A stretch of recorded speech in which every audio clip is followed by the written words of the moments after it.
Good morning, everybody. Welcome to Monday morning, 9 a.m. Good to be here.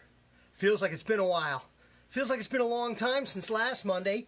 We've had a week, we've had beautiful weather, we've had a holiday, we've had a lot going on in the world, but here we are, 9 o'clock Central Time. We are back at it. We are online. We are having another conversation. I got the Facebook pulled up. You're here. We're ready to go. Welcome in. A lot going on in the world. A lot going on in the haircutting business.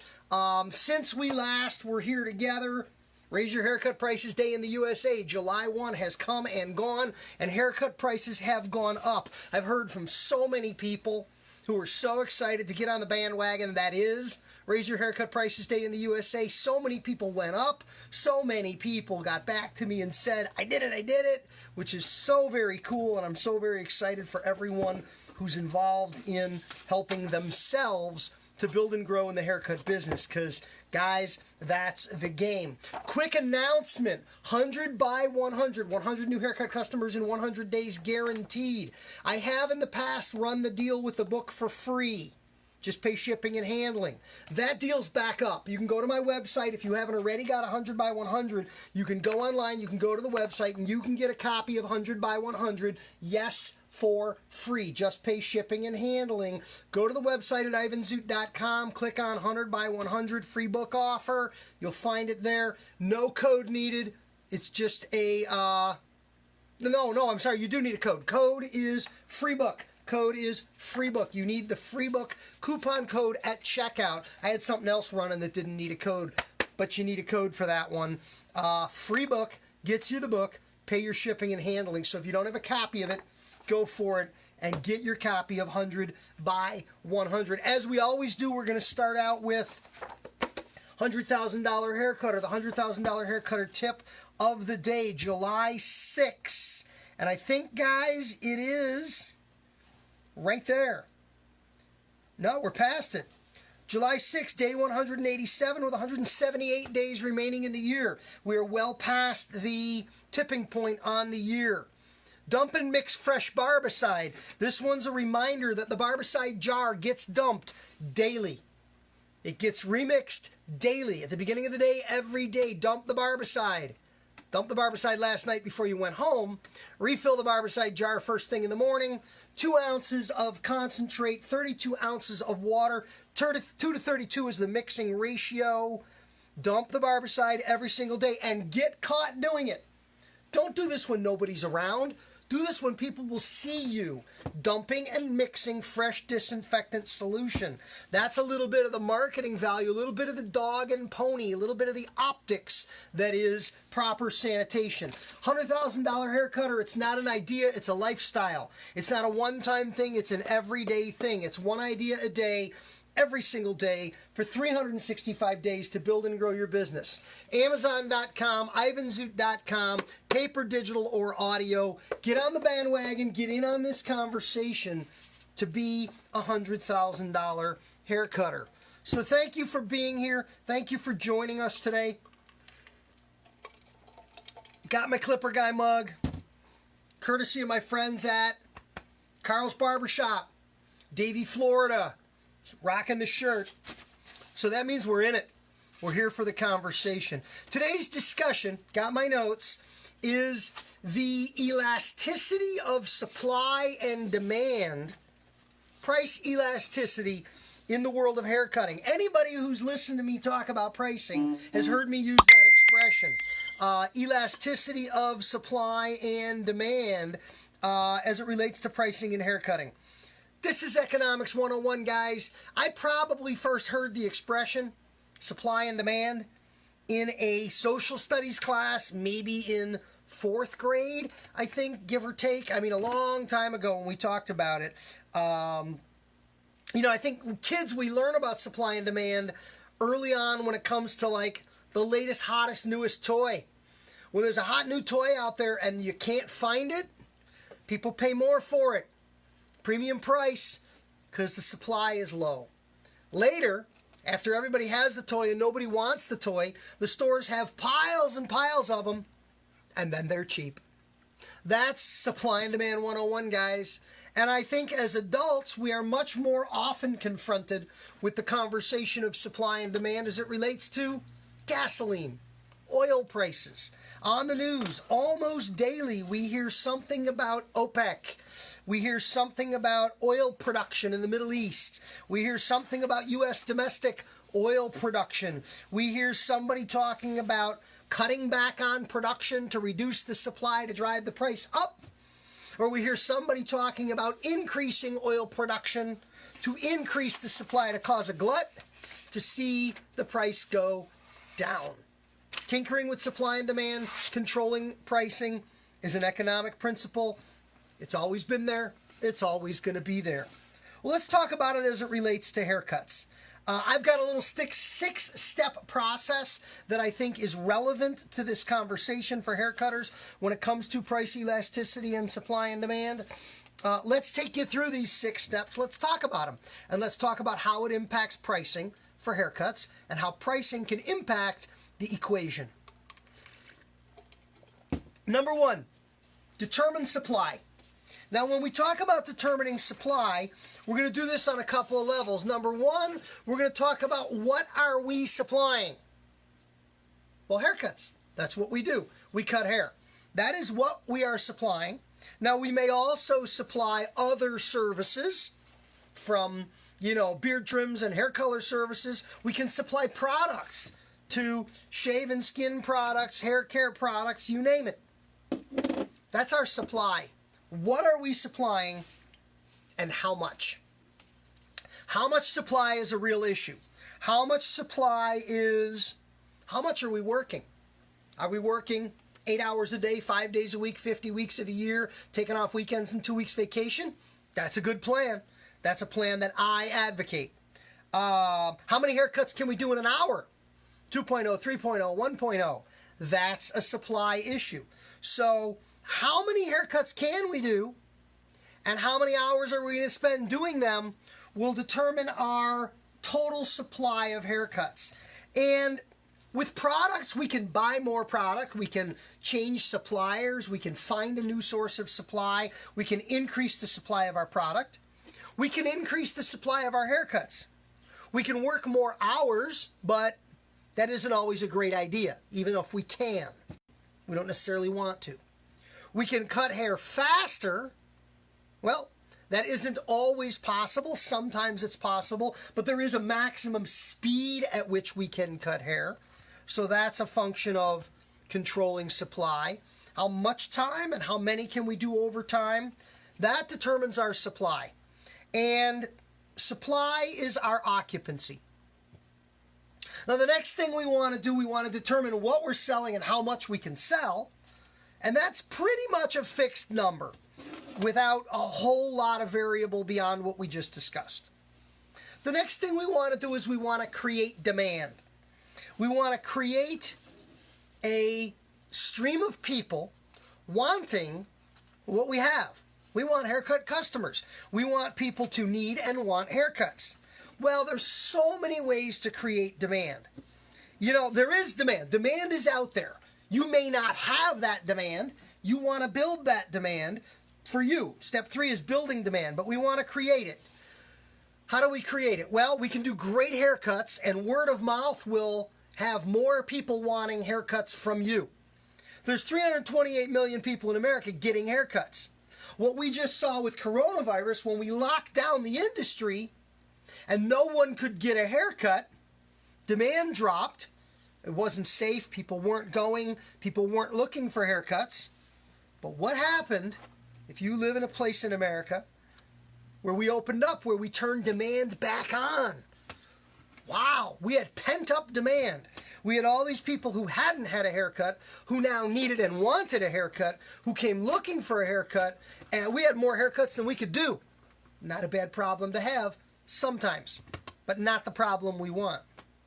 So we want to create demand. You create demand by hanging a sign above the door, by opening a business, by going into business. Hey, I have haircuts available. I'm creating an opportunity for haircuts.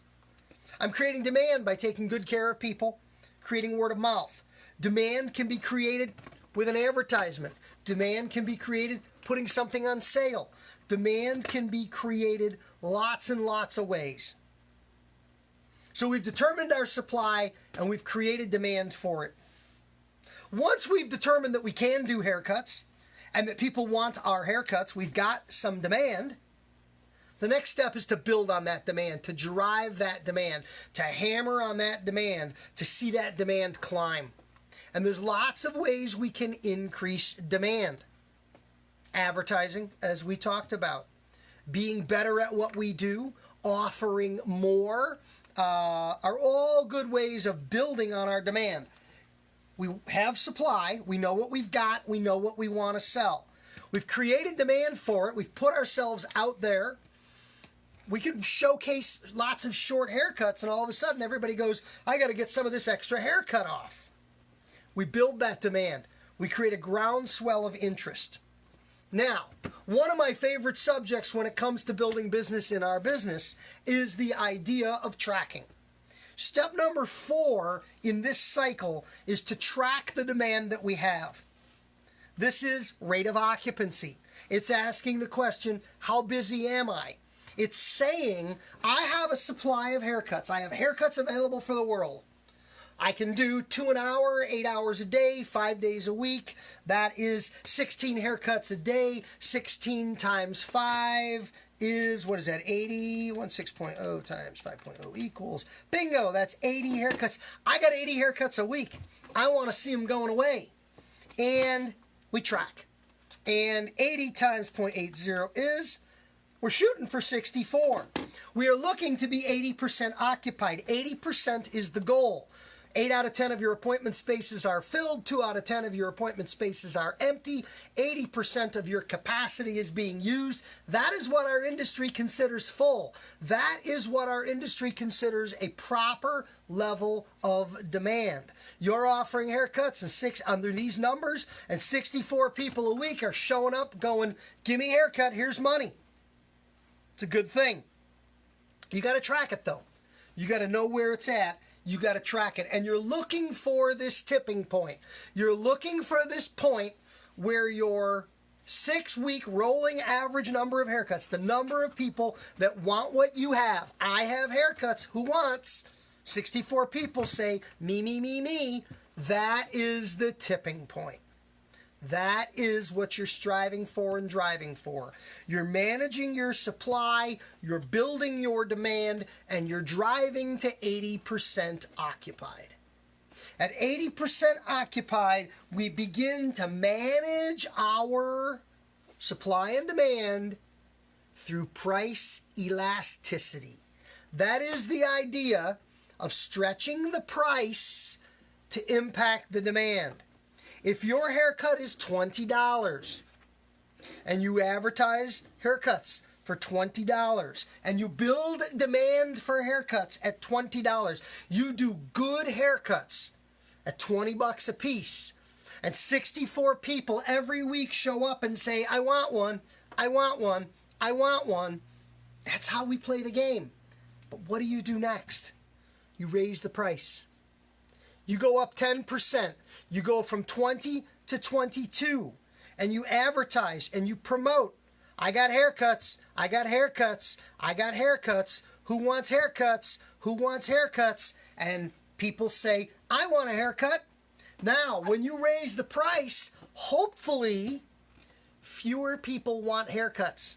Some people say, no, that's too much. I want a haircut, but not for that price. I want a haircut, but I don't want the one that bad. I don't want one of those haircuts, but I want a haircut. That's good. That's right. That's okay. That's the way it should be, because you want some people to fall off your equation. If you're a shop owner, you want them to stay in your shop with other hair cutters. You want to continue to grow your business, but you want to raise your price so you can make more money with less customers, and you can build more demand at the new price. You can create and build demand for $22 haircuts. I got haircuts, $22. Who wants a haircut? $22. I'll take a haircut. I want a haircut. How many people want haircuts? Step number 4, you track. And this is a process that you will repeat over and over and over again throughout your entire career. Using price elasticity, using the ability to play with the price to control your demand. Let's face it, there are some really great haircutters out there. Let's face it, there are some talented people out there. Let's face it, we've got some people that know how to create demand. They do good work, they take good care of people, and the line forms. And let's face it, you can kill yourself trying to do all these haircuts to meet the demand in a scenario like this. You've got to control that demand. Bring that demand down by bringing the price up. You're only one person. You only have so many hours in the day.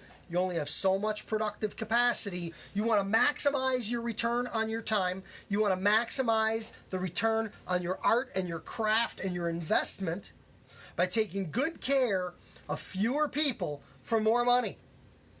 That is the elasticity of pricing as it relates to supply and demand, as it relates to the haircut business. It's not really a lot more complicated than that. Basic review. Determine your supply. What do you got? What are you selling? What are you offering? And how much? Same conversation with products. You determine you want to sell Clipper Guy products? No problem.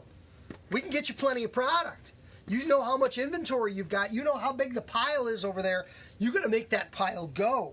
You've got to create demand for that product by using that product, sharing that product, talking about that product, explaining the features and benefits of that product to your customers who have a real need for the benefits that that product provides. And then you sell it. And then you create more demand.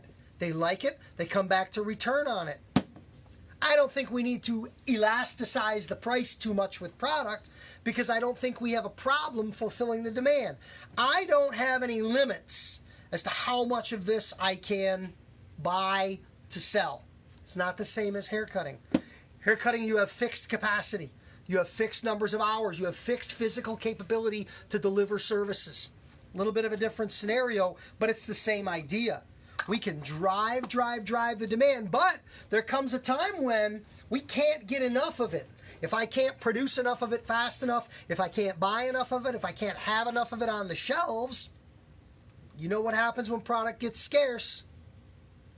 The price goes up as the supply gets consumed more rapidly. That's the principles, whether it's haircuts or product. That is price elasticity of supply and demand as it relates to the world of haircutting. This conversation continues all week. Tomorrow, Tuesday, I publish on the ivanzoot.com website the text blog on this subject. You'll be able to reference these tips again. Wednesday night is our live community meeting. That's a Zoom meeting.